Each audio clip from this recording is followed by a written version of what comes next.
పొందుకోరి వచ్చిన నన్ను తిరస్కరించి శతరత్న మణిహారముని చేజెక్కించుకుందువా? నీ మోసమునకు ఇదే నా శాపము.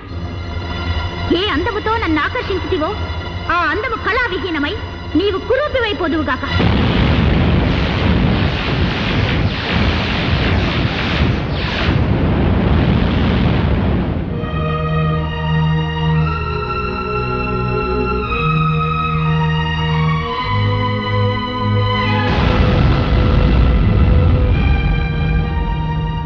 ఏ సందర్భములోనైనను నీవెవరివో చెప్పి నీ నిజస్వరూపము వివరించినా ఆ హారము నేలబడినా హారము యొక్క శక్తి నశించి నిర్జీవమైపోవుగాక.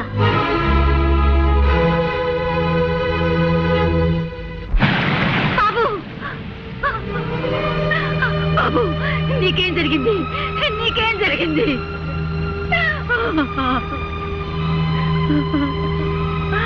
అమ్మా, పుష్పంలోనే నా పుత్రుని చూసుకుంటూ మురిసిపోతూ నేను సేవిస్తున్నానే.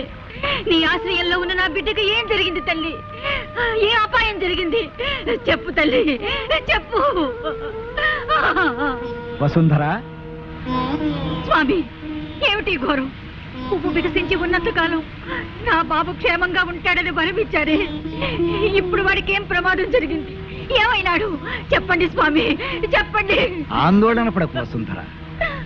పుష్పం రంగు మారిందే కాని వికాసం తగ్గి వాడిపోలేదు. నీ కుమారుడికి ఏదో చిన్న గండం కలిగి ఉంటుంది అంతే. అతనికి ప్రాణాపాయం మాత్రం లేదు. ధైర్యంగా ఉండు తల్లి. అర్ధరాత్రి గడియల దగ్గర పడుతున్నాయి. ఎన్ని ప్రకటనలు ఇచ్చినా ఏ ఒక్కడూ నా కుమార్తెను కాపాడడానికి రాలేదు. ఈ క్షుద్రశక్తుల నుంచి కాపాడే వీరుడు ఈ దేశంలో ఎవ్వరూ లేరా?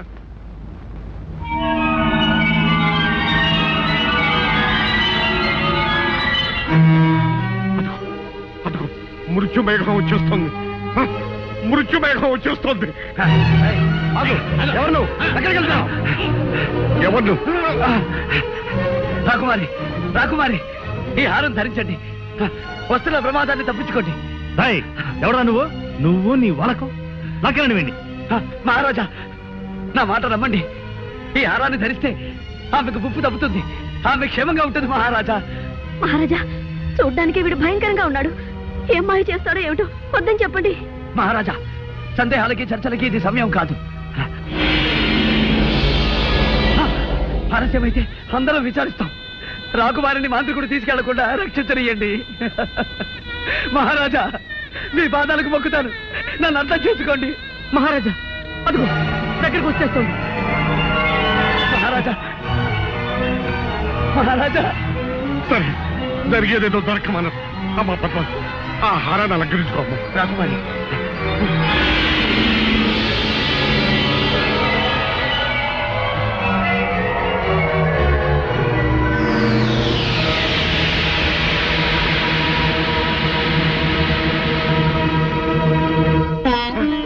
పోయింది. ఆ మృత్యుమేఘం వెళ్ళిపోయింది. అమ్మా పద్మ, నువ్వు మాకు దక్కావమ్మా, మాకు దక్కావమ్మా. అంతా దైవకృప. సమయానికి ఆ దైవమే వచ్చి కాపాడాడు.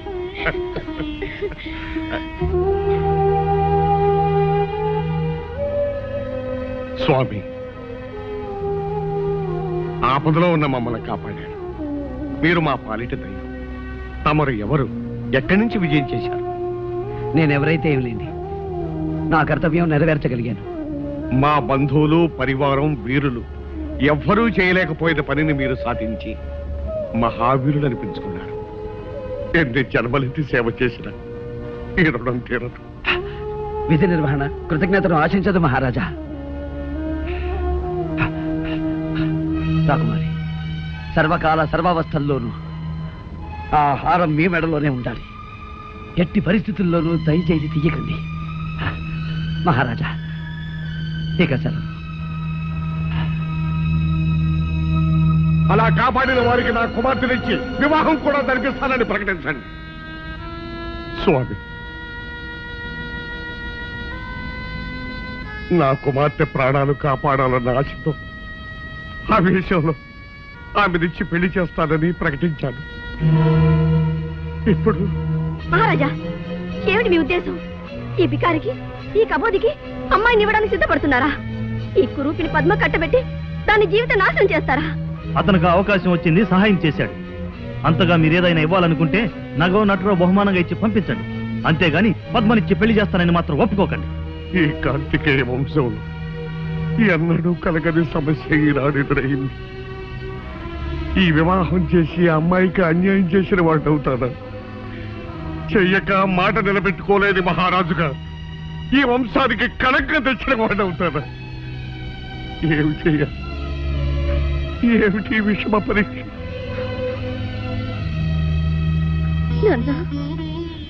అమ్మా అమ్మా అమ్మా, నాన్న మీరేం బాధపడకండి.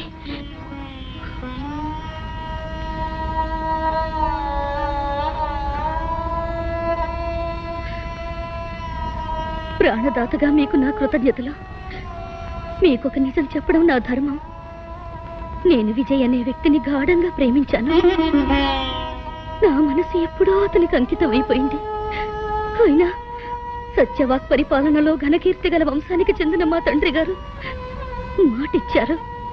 ఆ మాట ప్రకారం నేను మిమ్మల్ని వివాహం చేసుకోవడానికి పరిపూర్ణంగా సమ్మతిస్తున్నాను.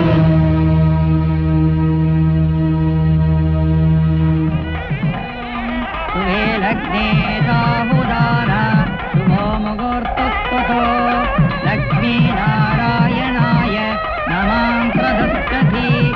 ఓం సర్వమంగళమాంగళ్యే శివే సర్వార్థసాధకే శరణ్యే త్ర్యంబకే దేవి నారాయణి నమోస్తుతే. మాంగళ్యం తంతునానేన మమ జీవన హేతునా. ఆగండి, అందరూ పాటు పనికిరాదు. ఇది శుభముహూర్తం అని ఎవరు నిర్ణయించారు? ఇది దోషకాలం. కొద్ది క్షణాలాగితే దివ్యమైన ముహూర్తం వస్తుంది. ఏమిటి స్వామి తమరెవరు? భవిష్యద్వాడిగా పేరుగాంచిన త్రికాలవేత్త, దైవజ్ఞ, మహామహోపాధ్యాయ మత్తేవ శాస్త్రి పేరు వినలేదా మీరు? నేనే.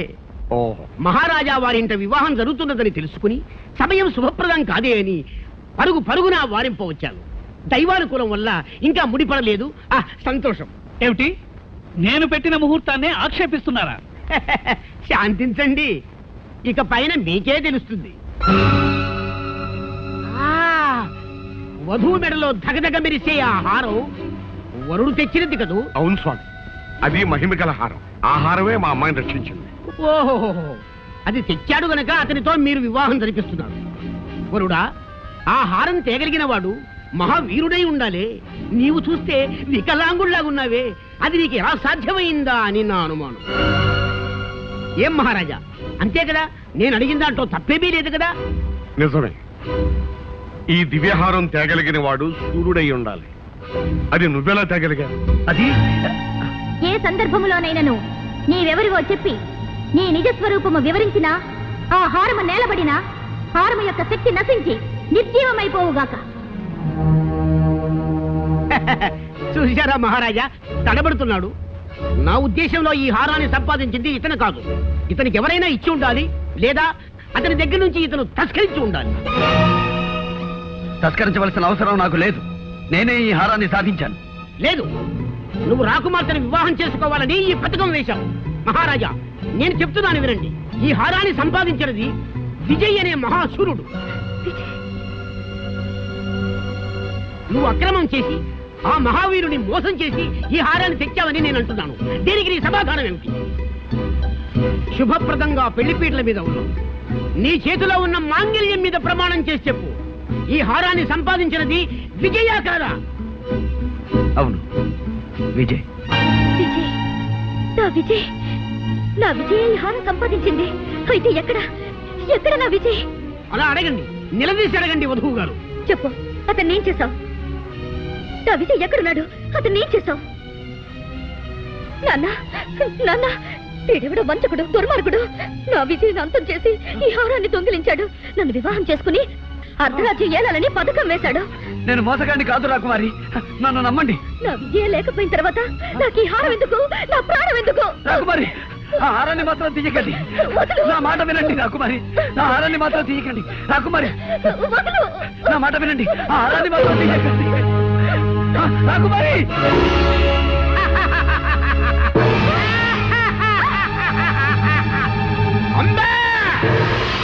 అమ్మా పద్మా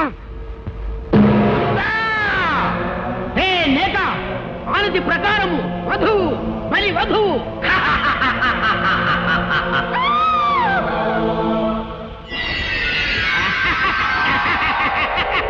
కొమ్ము జిత్తు కోటి బుద్ధుల కొండవు మాసికము కట్టి బలి తప్పించుకొన దూతువా భామామణి. పౌర్ణమి వచ్చు వరకు ఈ పట్టినిక్కడే పట్టి ఉంచవలే, భద్రతాకారములో బంధించవలే, కంటికి రెప్పవలే కాపాడవలే. మాపో విజయ్, నన్ను క్షమించు. నిన్ను అపార్థం చేసుకుని హింసించాం, దండించాం. అయినా నువ్వు నా కూతురు కోసం పడరాని పాటలు పడి ఇంత మహత్తరమైన త్యాగం చేశావు. నిన్ను ఏ విధంగా అభినందించగలను? నాయన, ఈ రూపంలో ఉన్న నువ్వే విజయమని మాకు ఏమాత్రం స్ఫురించినా ఈ అనర్థం జరిగి ఉండేది కాదు. ఏం చేయగలం? అంతా విధివరాదు. మహారాజా, ఆందోళన పడకండి. నేను వెంటనే ఆ భైరవ ద్వీపానికి బయలుదేరుతాను. ఎలాగైనా వచ్చే పౌర్ణమిలోగా నా పద్మని రక్షించుకుంటాను. ఇక నాకు సెలవియ్యండి. అమ్మా, నిన్నే నమ్ముకుని ఇన్నేళ్లుగా సేవిస్తున్నానే. నా బాబుకు జరిగిన ఆపదేమిటి? వాడెలా ఉన్నాడు చెప్పమ్మా, చెప్పు. వాడికేమైంది చెప్పమ్మా. అమ్మా,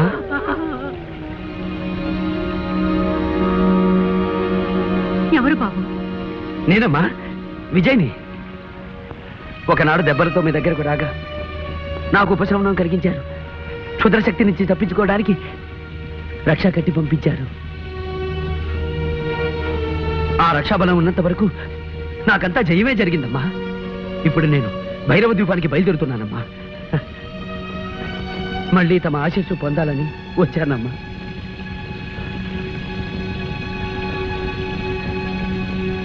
ఈ రూపమేమిటి నాయనా?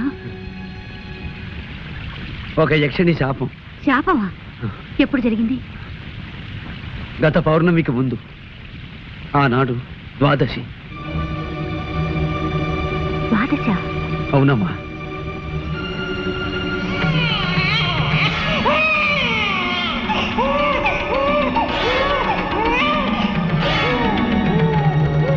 బాబు, నీవెవరి బిడ్డవి?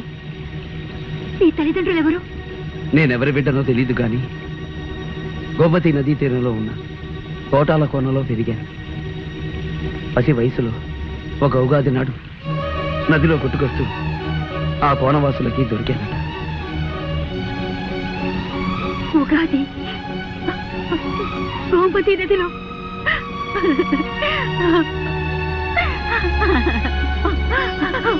బాబు, నువ్వెవరు కాదు, నా బిడ్డవే. నిన్ను పోగొట్టుకున్న దౌర్భాగ్యదాన్ని నేనే. అమ్మా! అవును బాబు, నేనే నిన్ను కన్న తల్లిని. అమ్మా! బాబు! అమ్మా!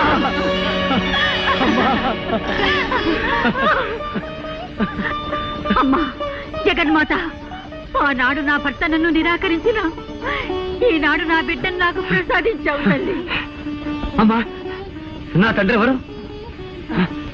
చంద్రప్రభ మహారాజు. చంద్రప్రభ మహారాజా?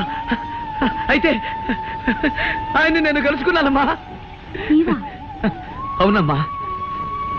తాను గాంధర్వ వివాహం చేసుకున్న భార్యని నిరాకరించానని, ఆ పాప ఫలం అనుభవిస్తున్నానని వేదనతో కుమిలిపోయారమ్మా.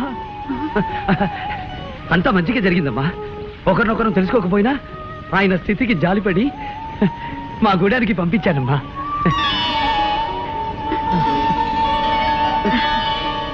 భేష్ విజయ్ కుమార, నీవు సాధారణ మానవుడవు కావు, కారణ జన్ముడవు. అందుకే ఒక దివ్యాశ్వం నీకు వరమిచ్చింది. దాని సహాయంతో కార్యసాధన చేసి విజయనామాన్ని సార్థకం చేసుకో.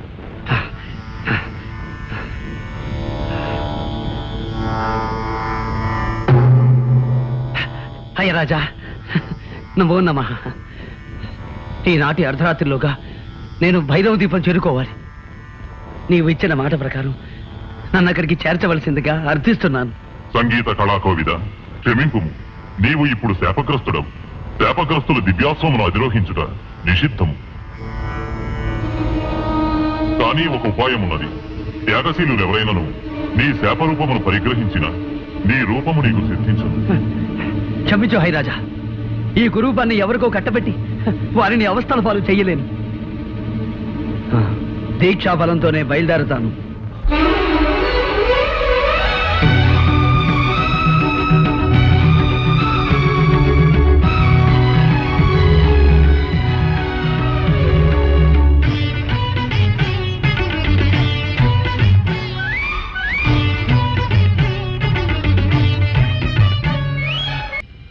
పద్మ, పద్మ,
అది తీసుకుని వాడి పని పట్టుమురా.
విజయోస్తు వీరాధి వీరా విజయోస్తు.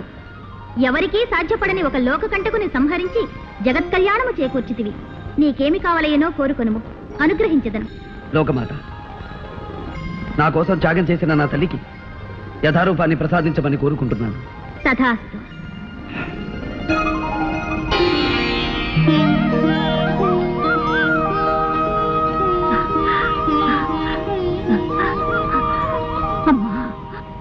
భేష్ విజయ్ కుమార, భేష్. నీ జన్మ చరితార్థం. నాయనా విజయ, నిన్ను కన్న ఈ పుణ్యవతికి నేను అన్యాయం చేశాను. దాని ఫలితం ఉద్ధరిస్తారనుకున్న కొడుకులిద్దరూ నన్ను నిర్దాక్షిణ్యంగా బహిష్కరించారు. నిరాదరించి తిరస్కరించిన నీవే నన్ను రక్షించావు. నా కళ్ళు తెరిపించావు, అందరినీ కలిపావు. అంతేకాదు నాయన, ధీరుడవై దుష్ట శక్తిని అంతం చేసి నా కుమార్తె ప్రాణం కాపాడాడు. మహారాజా, ఇదంతా నా ఘనత కాదు. నేను నిమిత్త మాత్రుణ్ణి. ముక్కోటి దేవతల ఆశీస్సులు, నా కన్న తల్లి దీవెన, పెంచి పెద్ద చేసిన ఈ తల్లిదండ్రుల ప్రేమాభిమానాలు, మా కోన ప్రజల సహాయ సహకారాలు నాకు లభించి ఉండకపోతే ఏది సాధ్యమయ్యేది కాదు. ఆహా, నీ వినయ విధేయతలు కడు శ్లాఘనీయం. సామాన్య ప్రజల కష్ట సుఖాలను విచారిస్తూ పరిపాలించే నీలాంటి ఆదర్శమూర్తి ఉన్నంతకాలం దేశం సుభిక్షంగా ఆనందభరితంగా ఉంటుంది. ఇటియా ఇటియా ఇటియా, నన్ను వదిలేసి వచ్చేసినావేంటో? అయ్యా, అందరిక్కడే ఉన్నారా? అమ్మా, గొడవకి వచ్చేసా. చంద్రప్రభ మహారాజా, నా కుమార్తె పద్మావతీదేవిని మీ కుమారుడు విజయ్ చంద్ర ప్రతాప్ రగించి త్వరలో వివాహం జరిపించమని కోరుతున్నాను. అమ్మా, నాకు పెద్ద బాధ తప్పిందో. ఏమిటది? ఇక మీద మనం కోట గొడవకి రానక్కర్లేదు, ఖర్చాగా రావచ్చా.